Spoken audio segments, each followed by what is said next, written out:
अब कौन सा दौर आएगा कि जिसमें कश्मीर को आज़ादी नसीब होगी जनाब? ठीक है, इंडिया की हर धर्मी है, उसने वहाँ के कश्मीर के लोगों के हकूक़ को गज़ब किया हुआ है और वो कोई बात मानने को तैयार ही नहीं है, क्योंकि दुनिया के बाकी ममालिक भी जो है ना इस वक्त खामोश हैं कश्मीर में जो कुछ आज हो रहा है। लेकिन ये इमरान खान साहब तो वो सालसी की बात करके वहाँ गए थे, अमेरिका में वो बात करने गए थे और उसके बाद उन्होंने कहा, पहले ये कहा था कि नहीं जी मोदी ही आए अगर इलेक्शन जीते तो तब ही कश्मीर का मसला हल होगा, ये रिकॉर्ड पे बात है। अब वो कह रहे हैं कि मोदी जाएं तो तब कश्मीर का मसला हल होगा। जनाब पूछना ये था कि मरियम नवाज आज़ाद कश्मीर फतह करने की मुहिम पर हैं, जाहिर है कि बिलावल साहब भी यही कर रहे हैं और अली अमीन गंडापुर साहब के ज़रिए से पाकिस्तान तहरीक इंसाफ भी यही कुछ करवाने की तमन्नाई है। फिर भी इतनी सीरियस जलसों में, इतनी सीरियस पॉलिटिकल गैदरिंग्स में ये लतीफ़े सुनाने का रिवाज कब से आ गया? नवाज शरीफ 3 मरतबा तो खैर से इक़्तिदार निपटा चुके, अब कौन सा दौर आएगा कि जिसमें कश्मीर को आज़ादी नसीब होगी जनाब? देखिए, कश्मीर तो जब से पाकिस्तान बना है कश्मीर का मसला है, मुख्तलिफ हुकूमतें आई, कोई सिर्फ नवाज शरीफ नहीं आए, 3 दफ़ा आए तो कुल 9 साल वो प्राइम मिनिस्टर रहे, कुल 74 साल हो गए पाकिस्तान को, तो 8वां हिस्सा उन्होंने हुकूमत की, बाकी 7 हिस्से दूसरों ने भी हुकूमत की। ये आप दुरुस्त कह रहे हैं कि कश्मीर का मसला हल होना चाहिए और सब हुकूमतों की ये कोशिश भी है। हमारे दौर में आप ये देख रहे हैं कि जब भी मियाँ नवाज शरीफ साहब बने तो कम अज़ कम ये तो आप अप्रीशिएट करें कि 2 बार प्राइम मिनिस्टर इंडिया के यहाँ आए, मुख्तलिफ प्राइम मिनिस्टर पाकिस्तान में आए और बैठ के मसले का हल कोशिश की गई।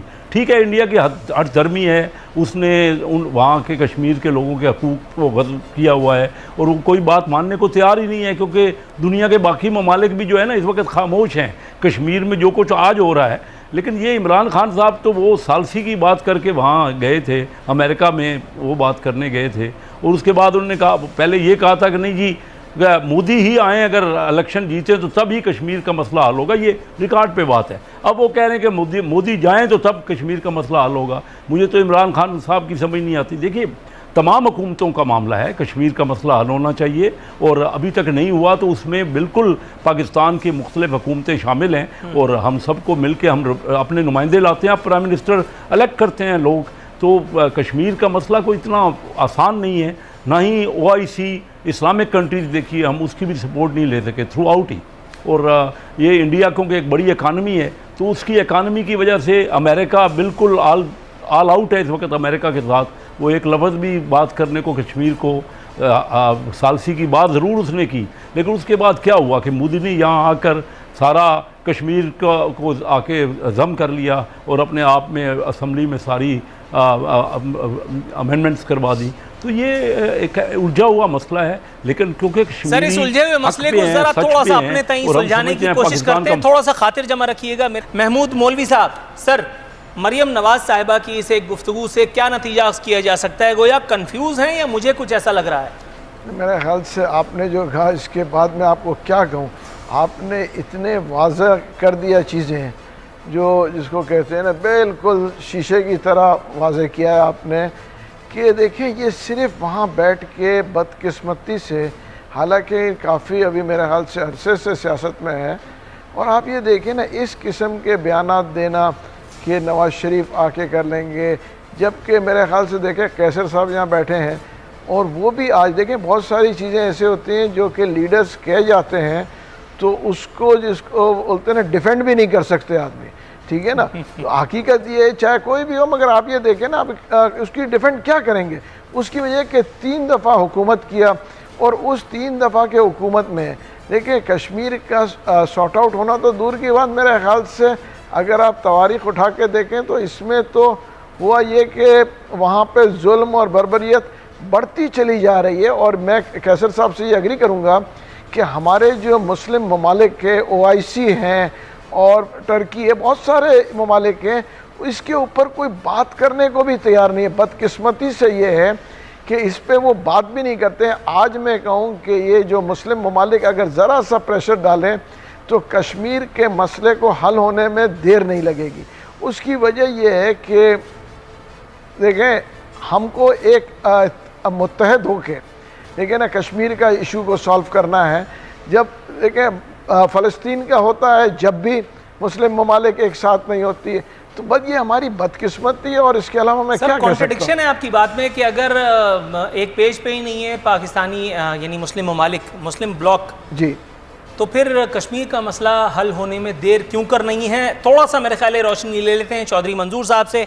चौधरी मंजूर साहब, सर जहमत की अज़द माजरत, पूछना ये था कि सर आज़ाद कश्मीर इंतखाबात के लिए तमाम सियासी जमातों ने, उनके कायदीन ने कमर कस ली है। बिलावल साहब भी वहाँ बाकायदा मौजूद थे कुछ दिनों पहले तक, और अब वो अमेरिका के एक दौरे पर रवाना हो चुके हैं। सर, मरियम नवाज़ इस दौरान में खूब खबर ले रही हैं इमरान हुकूमत की, लेकिन एक अजीब सी सिचुएशन देखने में आई है।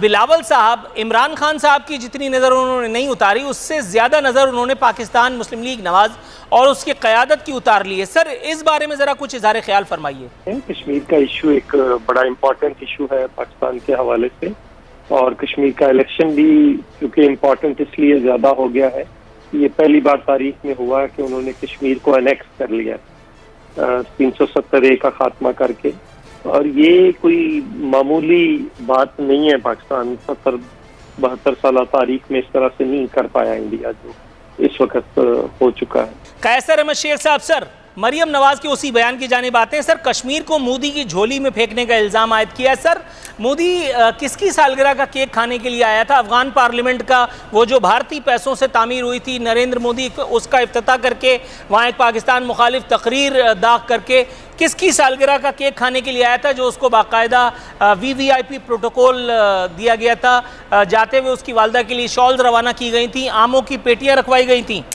क्या आप इतना बड़ा मुल्क इंडिया, जिससे आपकी पड़ोसी भी है, अगर उनका प्राइम मिनिस्टर पाकिस्तान में आता है तो ये पाकिस्तान की इज़्ज़त अफजाई है? अगर कोई ज़ाती फंक्शन में भी, मैं तो हैरान हूँ आप पे।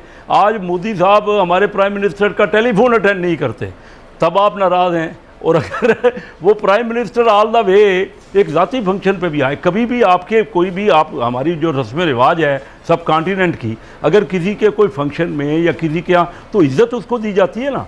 मुझे तो हैरानी है आपकी बात पे। इसमें कोशिश की गई कि बैठ के मसाइल का क्या बैठे बगैर कभी कोई किसी मुल्क का मसला हल हो सकता है? ये बात जुज़वी तौर पर आपकी बात बिल्कुल ठीक है, शायद आपको हैरानी जुज़वी तौर पर दुरुस्त हो रही है। मैं पूरा सवाल दागे देता हूँ।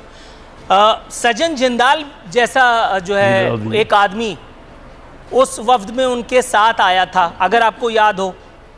सजन जिंदाल को मरी की पहाड़ियों पर लेकर के और राजो न्याज हो रहे थे। सर, मेरा ख्याल है अब शायद आप समझ पाएंगे कि मैं क्या पूछना चाह रहा था।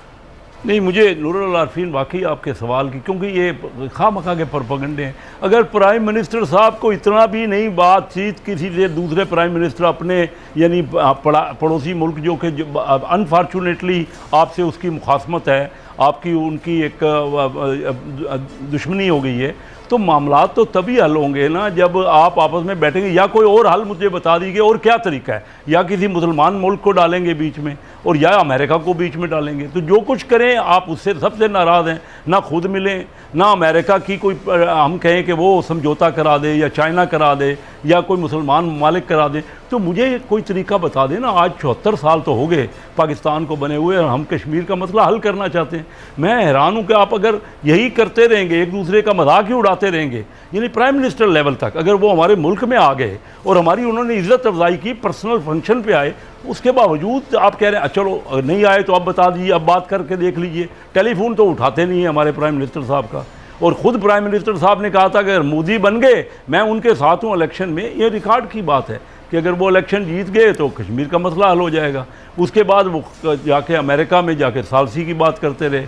फिर क्या ये हुकूमत, और यहाँ आके सारे का सारा ये हो गया कि दम हो गया, उन्होंने अनेक्स कर लिया, और कोई उनको शर्मिंदगी भी नहीं है। हम तो यही कह रहे हैं, देखिए आज मैंने असम्बली में भी कहा, अगर हम बिज़नेस नहीं करते इंडिया से, कारोबार नहीं करते, तो हमारा नुकसान हो रहा है। हम वो चीज़ें, वो इंडिया की चीज़ें दुबई की मार्फत या ईरान की मार्फत हम ले रहे हैं स्मगल होके, वो महंगी ख़रीद रहे हैं। वही अद्वियात, वही सब्ज़ियाँ आज ख़रीद रहे हैं। आपने अपना हर चीज़ बंद कर दी इंडिया, क्योंकि ज़्यादा इंडिया एक्सपोर्ट करता है, हमारी एक्सपोर्ट कम है। हर चीज़ हमने बंद कर दी और महंगी चीज़ें ख़रीद रहे हैं। और कहते हैं, हम ये कह रहे हैं कि नहीं, जब तक कश्मीर का वो वापस नहीं करेंगे एनेक्स जो किया है, तो भाई बैठेंगे तो तब होगा ना कोई बातचीत करें, और इसमें ना एक दूसरे की तानाजानी करें। कोई एक दोनों ममालिक को चाहिए कि एक मामलात की शुरुआत करें, नहीं तो अदरवाइज़ तो कोई मसला मुझे तो नज़र नहीं आ रहा। हर हुकूमत ने कहा कि वही नारे ही हैं ना, फिर तो एक नारे हैं, खोखले नारे कि 74 साल हो गए कि हम कश्मीर बनेगा पाकिस्तान। हम तो सुनते सुनते क्या हुआ, क्या कहीं डेवलपमेंट हुई, किसी मुल्क ने आपकी सपोर्ट की? तो देखिए नूरुल आरफीन, आप तो इतने सीजनड एंकर हैं, आपको तो ये बात इस तरह करनी चाहिए कि मसाइल का हल किस तरह निकले। चलो तनकीद करना बड़ा आसान है, कर लें, जितनी मर्जी तनकीद कर लें, हर एक पे कर लें, तमाम हुकूमतें हमें अच्छी नहीं लगती, तो मसाइल का हल किस तरह निकले।